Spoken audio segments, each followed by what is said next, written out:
Kita ada emas cukup jumlah keluar zakat. Ada cincin yang tak dipakai tapi hanya disimpan untuk dipakai.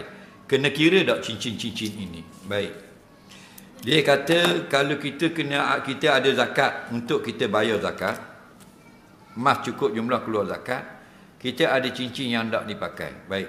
Cincin itu kita simpan. Cincin yang hendak dipakai tak kena zakat. Faham? Walaupun kita simpan. Nah, kerana dia pusing. Dia ada 10 jenis cincin. Contoh. Okey, 10 jenis. Dia akan sakai satu cincin untuk 1 bulan. Bulan pertama cincin mutiara. Bulan kedua cincin buluh perindu. Contoh, bulan 3 zamrud.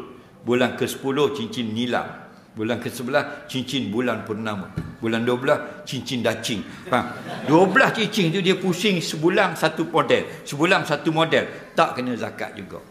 Yang kena zakat barang emas dan perak dia itu disimpan bukan atas jalan nak pakai, tapi sebagai harta simpanan. Asalkan emas dan perak walaupun berupa perhiasan, jadilah emas simpanan atau perak simpanan, kena masuk dalam hitungan zakat. Okey, cincin pusing nak buat round tak kena zakat. Okey. So